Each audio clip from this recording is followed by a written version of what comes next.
Welcome to the show.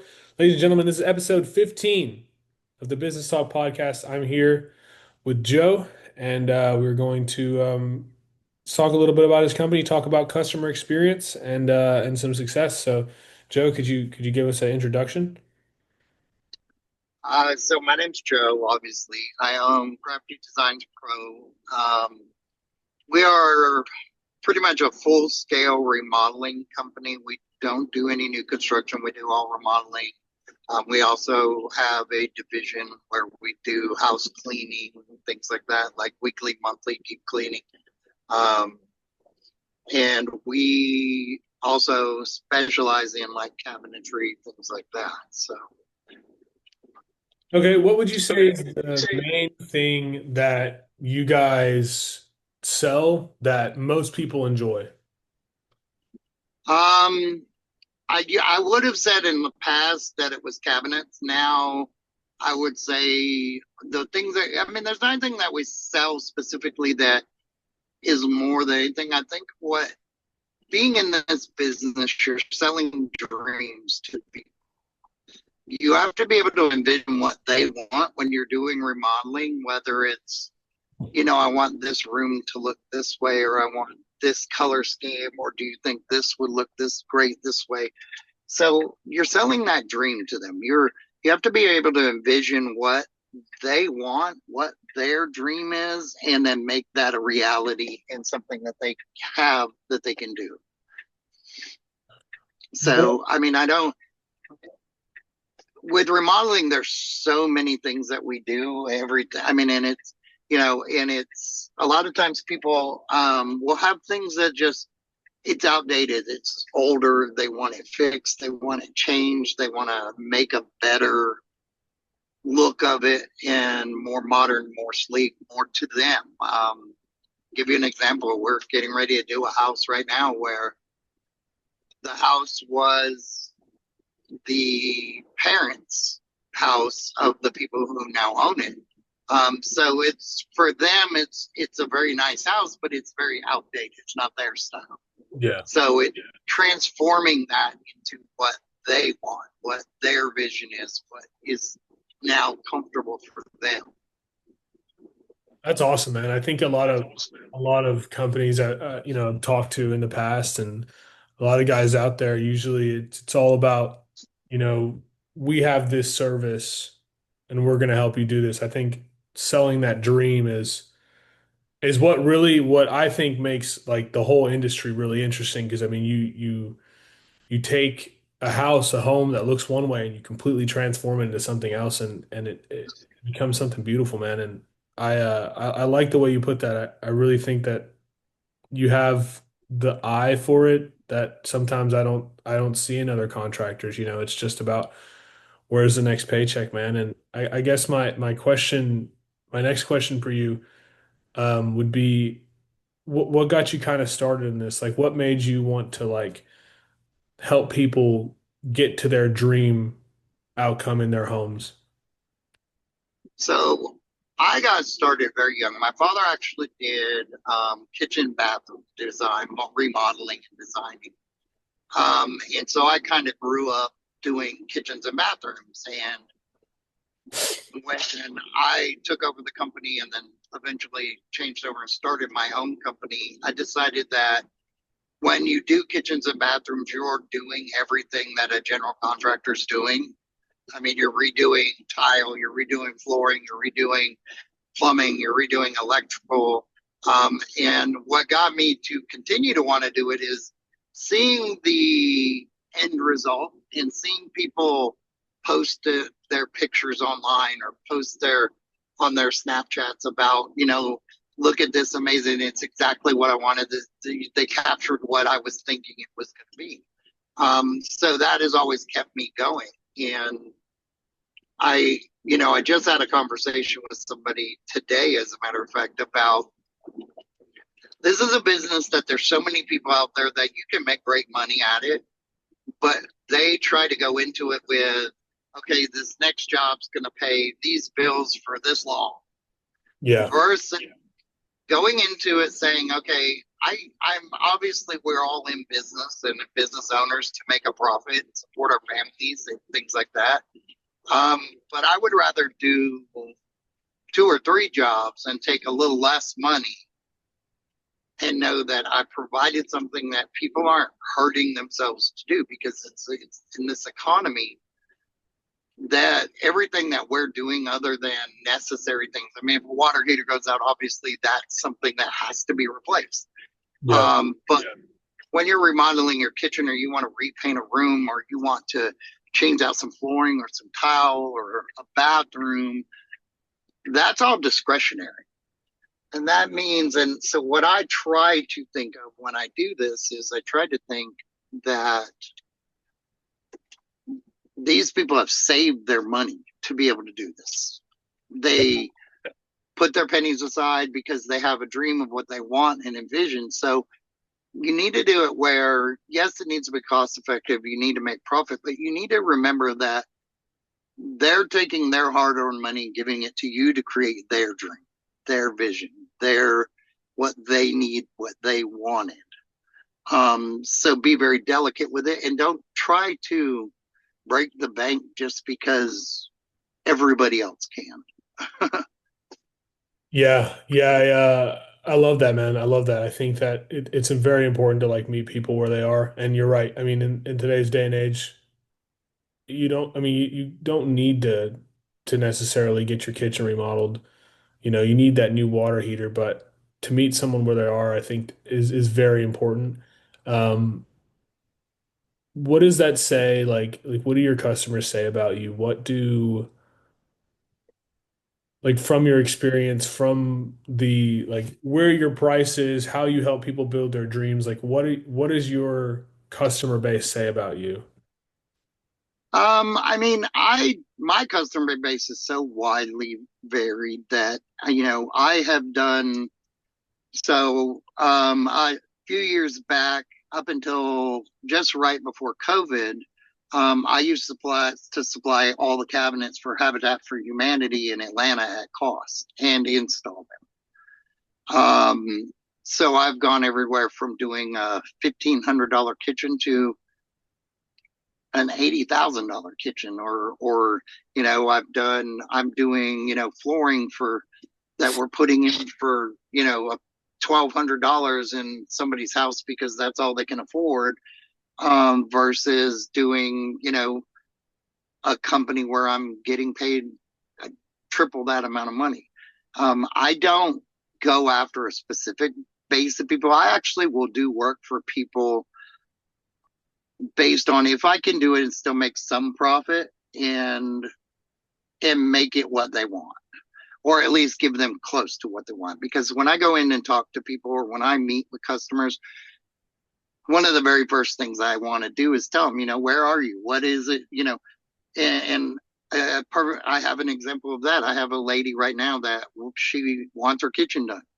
Um, I gave her, we went in, we talked, and I actually went back to her and said, look, it would be better for you to wait a little bit longer when you have a little more money so you can get everything you want, instead of us doing it for less money and you're settling for what you can get.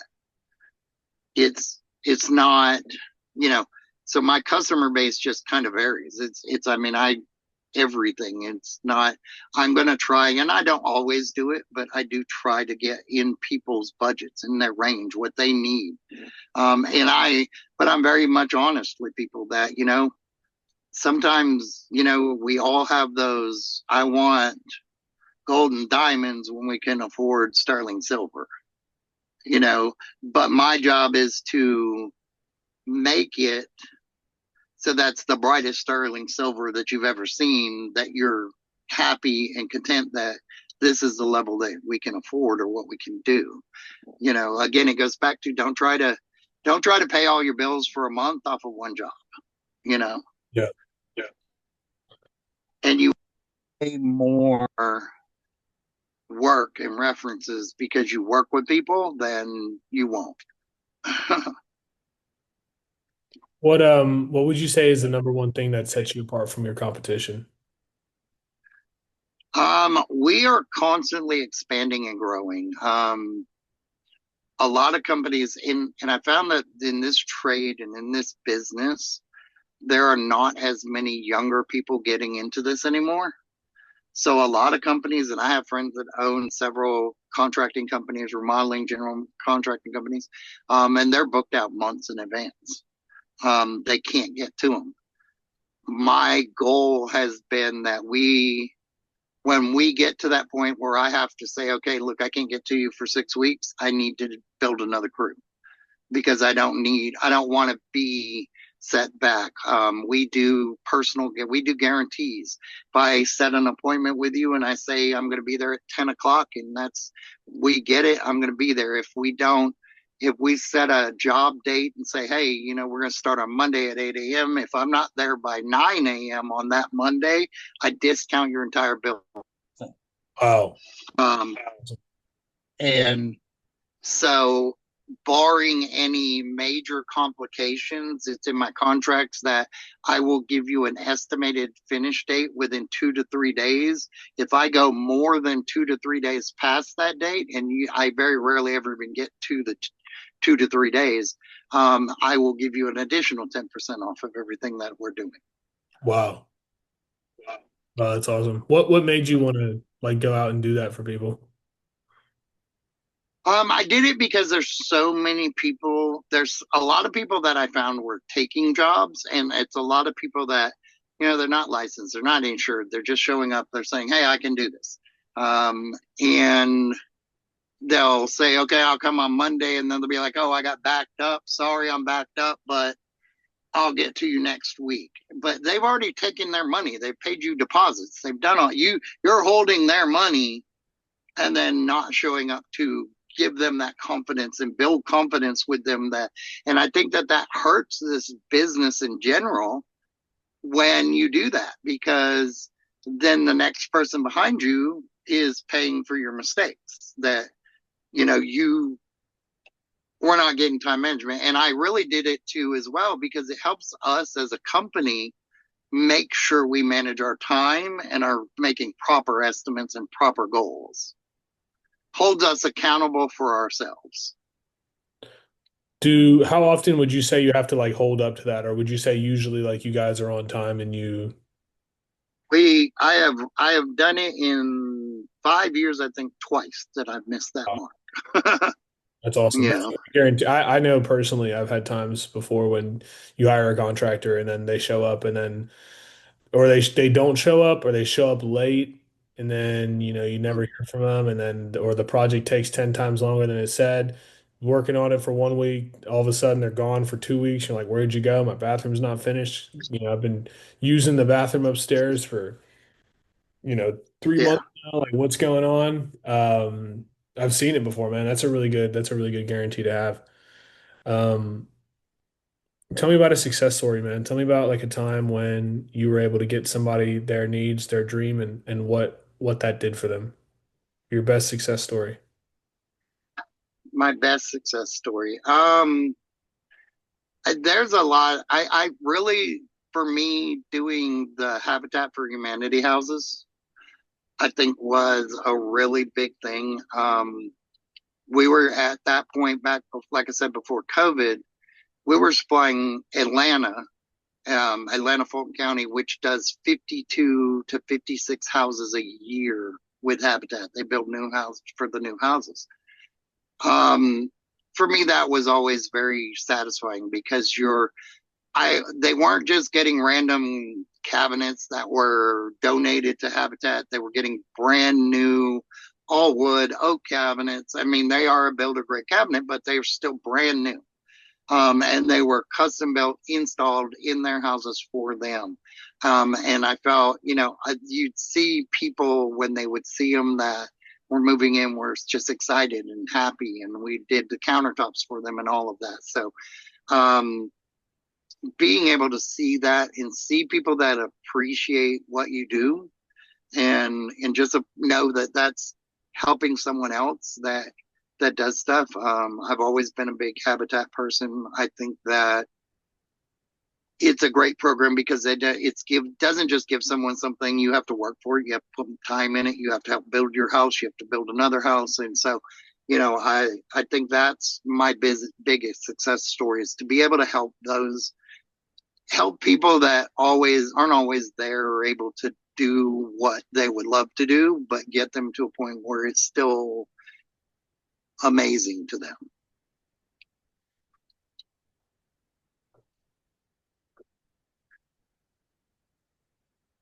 What what would you say, like, I know you mentioned that, you like the feeling of being able to help others. But like, what would you say is like your deepest like motivation for why you decided to do Habitat for Humanity and like, I'm very much about family. I'm very much about even with my company. It's very much about I started with my father. My older kids had worked. They don't do anything in the company now because they've all gone and done their thing. My partner now that I'm with, she's very involved with helping make decisions and doing things with me. I have another friend that is very much in helping me with, we need to expand, we need to grow, we need to push. So I think where like Habitat comes in is because I have such a strong value of family and that I believe that, it's helping families and therefore, and I'm very much about, we don't do a lot in this company without going through, I don't do anything without going through my partner and talking to her and saying, hey, this is what my thing is. Because at the end of the day, it's about, we're all out to take care of our own families as well. But when we can help people and do things for people, it's good to get to a place that you can do that. that is good, man. That is really good. I guess my next question would be, you talked about your dad a bit. Like, what did your dad teach you that like really kind of like made you want to stay in this business and keep it going? My dad really taught me that, and that's I think the thing that I think of the most is one of the things my father has always said is what we all can be here and work a regular job and work that 9 to 5, and then you retire and you get a gold watch. Yeah. What legacy? What legacy are you leaving for your children? What can your children? I can go back and look at houses that my father did 20 years ago, and they're still there with the same things, the same, has it been repainted or some things been redone? Yes, but his craftsmanship, his thing is there. My father taught me the business and taught me what to do, and so therefore, for me, it is about that. I constantly thinking, what am I leaving for my children? What legacy can they say? I think architects are great because an architect designs a building that's there for 100 years. Think how many people in his family remember that he did that.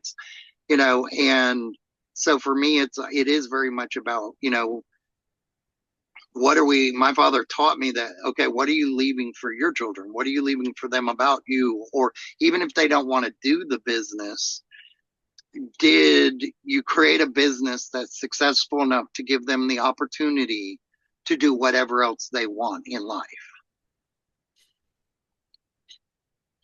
That's beautiful, man. That's really good. I know,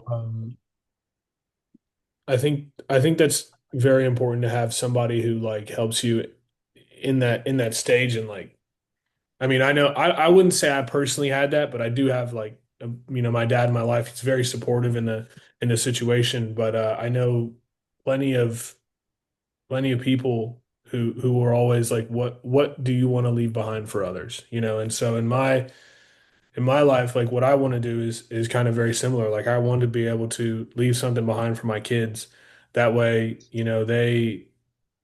they have something to look at, when they're older and see, okay, there's a path forward. There's something I can do. I can either continue to work in this or I can try to go on my own and do my own stuff. And I think I think that's very beautiful, man. I will say we are we're kind of coming down on the time, but I do I do want to ask you the question that, and for any of the viewers who haven't seen the show before, basically we ask a question at the end that the last person on the last guest left, and the question for you today, Joe, is what would you tell your younger self today? Like, what would you tell? Like, what advice would you give your younger self? I feel that growing up very kind of impoverished, and I grew up in South Compton, LA, used to live on Wilmington Avenue in LA. And if I were to tell my younger self anything, it would be to keep that vision that your circumstances do not dictate who you can become. Do they make it harder? Yes. Do you have to fight harder? Yes. But you can get to where you want to be, and you can break that cycle of all the bad things that have happened before if you just keep your eye focused on where you want to go forward and become better. Because there are so many people in different areas of life that they think that they're never able to get out of it. And some of the richest people in the world made all of their money after they failed many times. Don't be afraid to fail, and don't be afraid for somebody to tell you no, because it only takes one yes to give you more hope to get to the second yes. And I've heard no many times. Promise you. I'm in a business that we bid jobs, we do jobs, and people will say, okay, I went with somebody else or I did this. You can't take it personal, and you have to know that it's okay to fail, because if you fail, you learn how to succeed. That was awesome. That was really, really awesome, man. That was great. I really enjoyed hearing that, man. I love what you said. Amen. Amen, man. Joe, it's really awesome having you on the show, man. I guess my last and final question would be, where can any viewer find you? Where do we find you at?